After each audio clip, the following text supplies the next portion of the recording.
Ustadz, bagaimana caranya istiqomah di lingkungan teman-teman yang masih ahli dunia? Dan di dalam kampus di kampus ana masih minimnya sunnah. Dan dosen agama ana belum kenal sunnah. Apakah ana harus mengambil ilmunya atau hanya sekedar untuk mendengarkan saja? Ya, antum supaya bisa istiqomah di luar kampus, antum harus berusaha ngaji yang benar. Ya, karena antum harus cari nilai, antum ya ikut dengar apa yang disampaikan dosen tersebut, tapi antum harus punya filter. Ya. Contohnya seperti saya baca buku-buku Ahlul Bidah, saya baca buku Mu'tazilah, saya baca buku Mu'tazilah, saya baca buku Asy'ariyah, saya baca buku Maturidiyah. Ya, tapi alhamdulillah punya filter dalam urusan ini, ya. Nah, antum tidak mengapa mungkin yang disampaikan dosen tidak sesuai dengan sunnah, antum punya filter, antum tahu ini salah di sini, tapi di luar ente harus ngaji benar-benar. Kemudian yang kedua, kalau kita punya kawan-kawan yang tidak sunnah, kita berusaha dakwahi dengan lembut sehingga kita berinteraksi dengan mereka ada manfaat. Kita ingin mereka yang terkontaminasi dengan kita. Kita ingin mereka tersinkronasi dengan kita, bukan kita yang tersinkron dengan mereka. Jadi jadikan sarana dakwah. Sabar, mungkin mereka maki-maki ente, Wahabi lah, apa, santai aja, jangan cepat emosi ya. Ente bilang apa tadi? Enggak usah, santai aja sudah. Enggak usah, santai aja, enggak usah. Tenang aja. Bilang Wahabi itu biasa. Ya. Ya, nabi-nabi dulu dibilang orang gila, ente masih dibilang Wahabi saja marah-marah. Santai aja, biarin aja. Tetap aja. Jadi interaksi dengan mereka dalam rangka dakwah, pelan-pelan, ajak makan, kemudian kasih obrolan-obrolan, kirim klip-klip video yang bagus-bagus dari yang sederhana tentang adab, tentang rumah tangga, sampai dia tertarik sama ustaz tersebut, mulai naikkan kualitasnya dan kuantitasnya pelan-pelan. Jadikan interaksi Anda dengan mereka dalam rangka dakwah, insyaallah Anda istiqomah. Ustaz, saat saya naik motor sering berjumpa dengan wanita yang tidak menutup aurat, bahkan sampai memakai pakaian yang tidak pantas. Pandangan pertama saya tundukkan, saya fokus ke jalan. Ternyata beberapa meter ketemu lagi yang terlihat lagi karena dia ada di depan. Apakah pandangan kedua berdosa karena saya juga tidak sengaja kembali? Insyaallah tidak, ya. Yang penting antum begitu melihat segera balikkan lagi, ya. Dengar sini. Iya, naik motor saya tahu, ya. Lihat ke bawah, nabrak. Ke atas, nabrak. Sudah. Ente dibuat remang-remang. Saya kadang jengkel di bandara. Di bandara, depan kita ngantri, tahu-tahu perempuan kelihatan, bukan belahan dada, belahan pantatnya kadang-kadang. Astagfirullah. Orang enggak punya malu jalan di bandara seperti itu. Ya, mau diapain? Balik kanan kiri, istri tidak ada lagi. Jadi ya, udahlah. Saya sekarang mau ceramah di Eropa. Ya sudah, maksiat toh isinya. Naik pesawat sudah maksiat. Padahal berangkat sama istri, ya. Turun di bandara lihat, oh, bidadari Eropa di sana sini, mau dia apa? Tundukkan pandangan enggak mungkin, nabrak, ya. Istighfar lah, ya.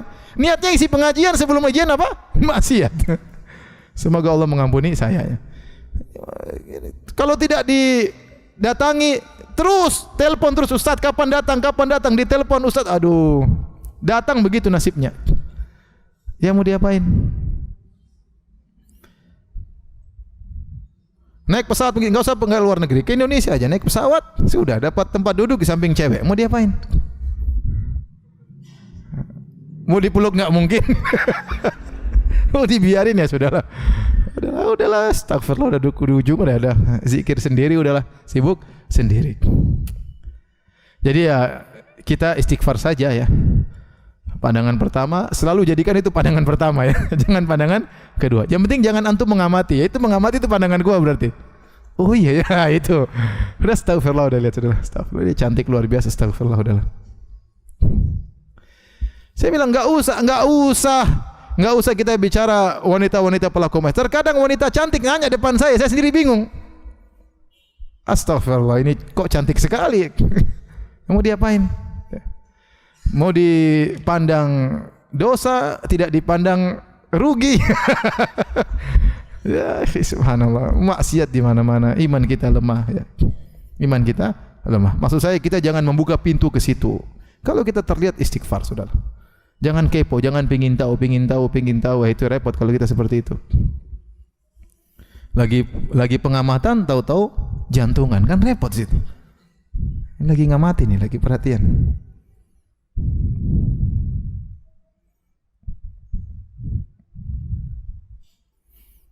Alhamdulillah kita di Indonesia masih bisa lah kita jaga pandangannya. Tapi kalau sudah di luar negeri, di Singapura, di Eropa, waduh, kayak apa? Rusaknya luar biasa. Ya. Di Eropa ada tempat, saya diceritain, kalau lewat situ semua wanita telanjang di etalase. Telanjang dipajang. Dia tinggal screen apa namanya? Touch screen. Tet. Maksiatnya kayak apa? Kita alhamdulillah di Indonesia orang masih punya rasa malu. Ya orang-orang kafir terkadang memang tidak punya rasa malu, tapi secara umum kita masih negara muslim, kita masih mungkin untuk menundukkan pandangan. Justru yang berbahaya bukan di luar bagi saya.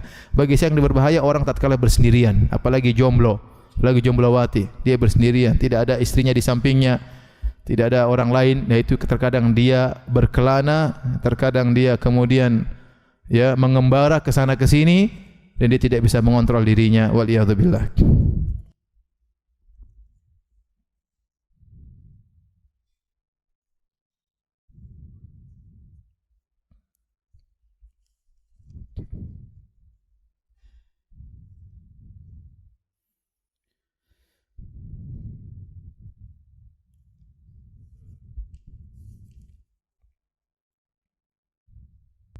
Ustaz, jika ada seorang ikhwan ingin mengkhidbah seorang akhwat,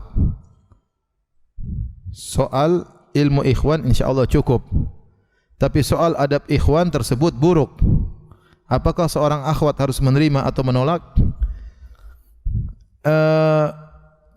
Kalau saya sarankan, kalau kita ketahui adabnya buruk, mending enggak usah. Justru kita dalam kehidupan rumah tangga itu adab lebih utama dari sekedar hanya berilmu. Ya, perlakuan seorang lelaki terhadap wanita, kalau dia tidak beradab, meskipun ilmunya setinggi langit, hanya mendatangkan penderitaan. Tapi saya katakan istikharah, ya istikharah. Itu kalau kita tahu adabnya buruk, bukan hanya sekedar informasi yang salah. Mungkin ada yang tidak suka kasih informasi yang salah. Tapi kalau kita benar-benar tahu orang ini adabnya buruk, entah sombong, entah angkuh, entah pelit, mending enggak usah. Jangan spekulasi. Cari tunggu yang lainnya. Ya, cari tunggu pengkhidbah yang lainnya.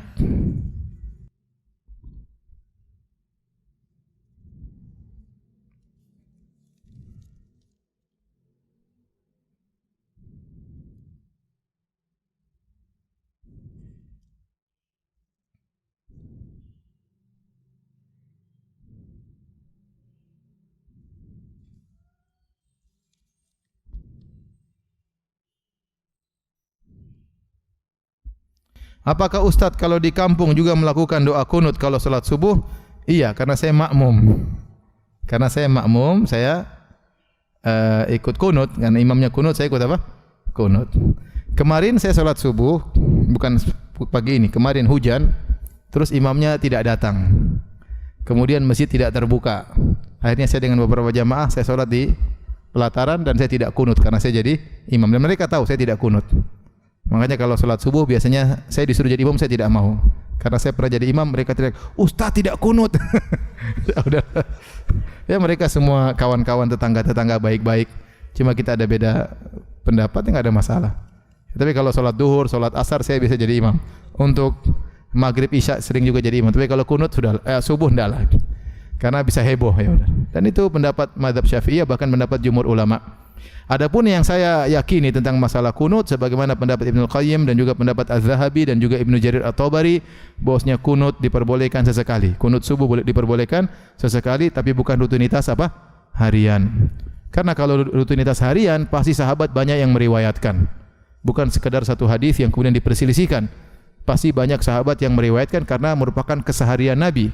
Namun tatkala ada hadis diperselisihkan, ada yang menghasankan, ada yang mendhaifkan, ada yang masih tidak jelas, hadis Anas bin Malik dan yang lainnya, maka jalan tengah diambil oleh sebagian para ulama bahwasanya Nabi pernah kunut tetapi sesekali, tidak terus-terusan. Wallahu a'lam bishawab.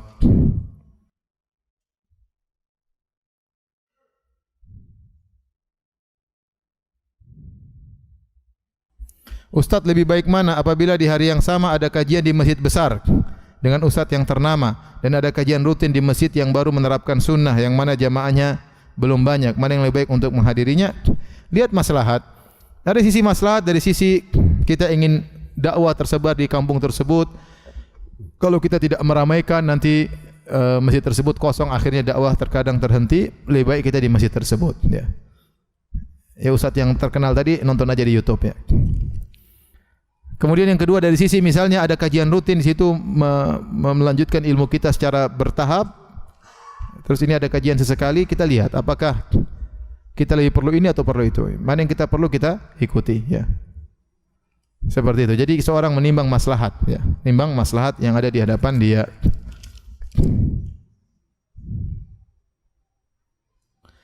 Bagaimana hukumnya seorang yang sudah hijrah tapi masih suka posting-posting di medsos tempat-tempat dia liburan, makanan-makanan dan lain-lain, dan barang-barang yang dia pakai? Ya kan baru hijrah, biasa. Harus kita nasihati pelan-pelan ya. Ya dia baru hijrah, perlu tahapan, bertahap, tidak langsung kemudian ya, bisa meninggalkan semua kebiasaan dia. Tapi tugas kita menemani, kita nasihati sedikit demi sedikit dengan kata-kata yang lembut.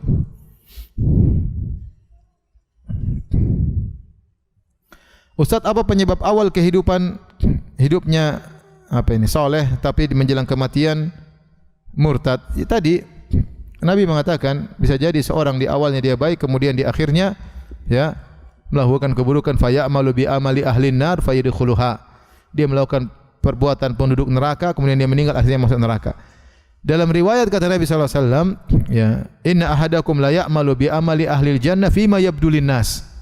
Seorang di awal hidupnya melakukan perbuatan penghuni surga, yaitu amal soleh menurut pandangan manusia, menunjukkan ada masalah dalam hatinya. Mungkin dia riya, mungkin dia ujub, mungkin dia sombong. Betapa banyak orang melakukan amal soleh tapi ada riyanya. Betapa banyak orang melakukan amal soleh namun apa? Ujub. Betapa banyak menuntut ilmu dia merasa sudah tinggi, ujub. Itu bisa membuat dia terjungkal di akhir hayatnya kalau dia tidak segera bertobat kepada Allah Subhanahu wa taala.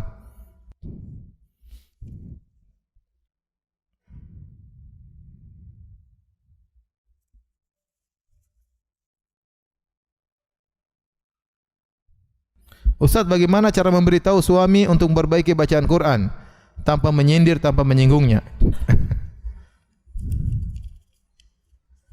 Gimana ya? Ya, anti lebih tahu tentang suami anti lah gimana caranya. Ya. Mas, kita sering tajwid atau gimana kayak? Atau gimana lah caranya? Anti lebih tahu. Saya tidak tahu bagaimana karakter suami anti. Tapi tidak apa-apa kasih nasihat. Mas, masya Allah. Dengan pujian terlebih dahulu. Lelaki itu ingin dihormati, perempuan ingin dipuji. Ya, saya ulangi, ini kaidah umum ya. Lelaki ingin dihormati, suami ingin dihormati, perempuan suka apa dipuji. Maka seorang wanita pandai-pandailah menghormati suaminya dan seorang suami pandai-pandailah memuji apa? Istrinya. Puji apanya? Rambutnya puji, hidungnya puji, apa saja dipuji, tidak ada masalah ya. Ya, tasnya dipuji ya. Karena kalau antum tidak puji tasnya nanti dia minta beli tas baru.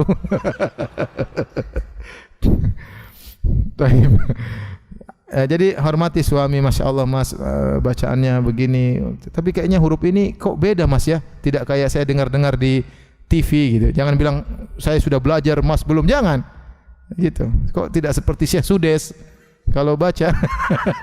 Yang lainnya sudah sama, ya. Apalagi pas salat zuhur sama Syekh Sudes. Kalau salat maghrib berubah mas.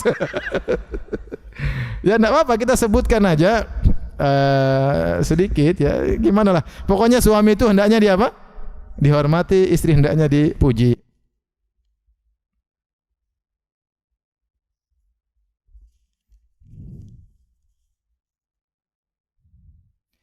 Ustaz, saya mau bertanya bagaimana cara istiqomah tatkala sendirian di era medsos seperti sekarang ini, di mana banyak menggoda saat saya sendirian. Ya udah, ente kawin aja lah. Ente kawin biar ente digoda istri ya. Ya. Kalau ente tidak kawin, kurang kerjaan, ya akhirnya kepo tadi, lihat sana lihat sini, akhirnya tidak bisa mengontrol hawa nafsu, akhirnya terjerumus tanpa kita sadari. Ya. Oleh karenanya sibukkan dengan yang bermanfaat.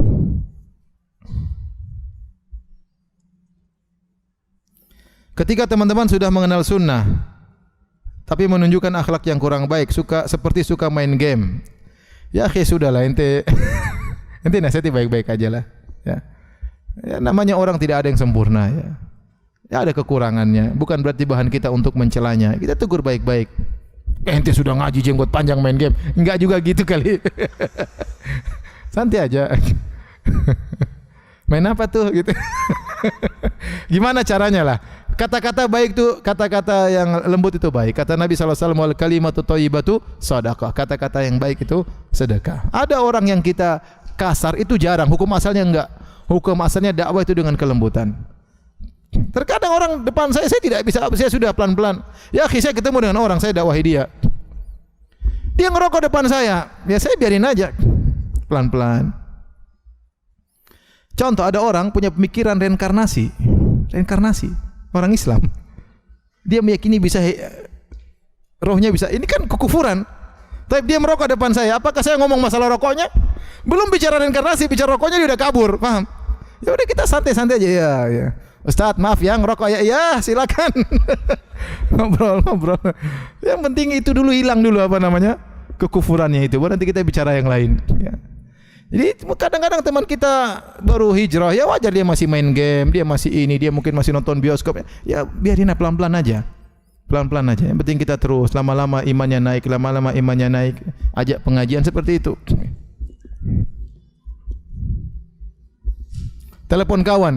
Assalamualaikum. Silakan masuk. Di mana kamu? Ente sudah tahu ada pengumuman masuk bioskop, ente enggak usah tanya. Ente di mana aja? Enggak usah, udah pura-pura enggak tahu aja. Gimana kabarnya? Ente malah bikin malu dia akhirnya enggak mau ketemu ente lagi. Udah enggak mau ketemu ente lagi, ente dakwahi gimana caranya? Paham? Ini tuh kejadian. Kita telepon orang itu tidak sadar dia angkat, dia sedang di bioskop, ada pengumuman apa? Bioskop O21 apa, silakan masuk apa gimana, kita dengar, oh iya lagi di bioskop ini. Ya udah kita nggak usah ente ternyata, ya nggak usah lah, pelan-pelan aja, santai, pelan-pelan ketemu lagi, yang penting ketemu, ngobrol lama-lama, insya Allah nanti dia nggak betah sendiri.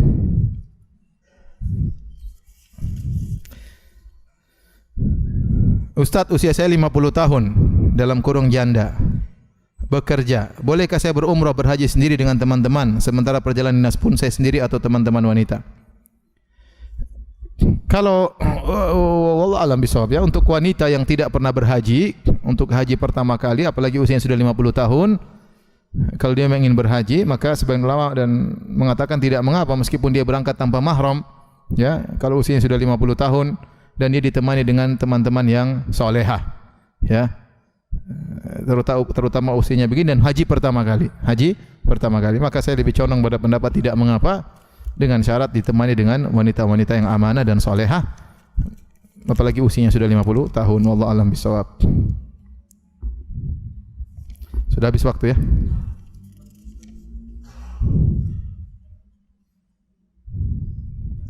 Bagaimana istiqomahnya seorang istri di antara suami dan anak-anak yang belum istiqomah dalam menjalankan sunnah? Tadi, jadikan suami kita, anak-anak kita sebagai lahan dakwah kita. Tidak semua, jangan antum pandang semua ustaz kemudian istrinya solehah, belum tentu. Nabi Nuh alaihissalam istrinya tidak solehah, anaknya pun kafir. Ya.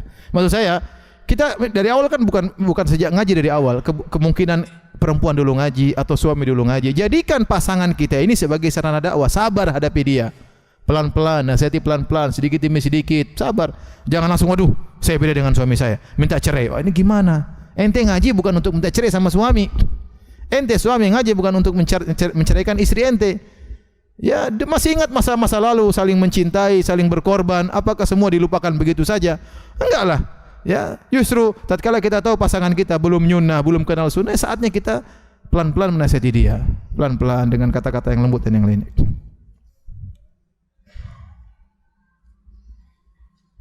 Tapi demikian saja ya kajian kita, kurang lebihnya saya mohon maaf. Semoga Allah menganugerahkan kita istiqamah sampai di akhir hayat kita.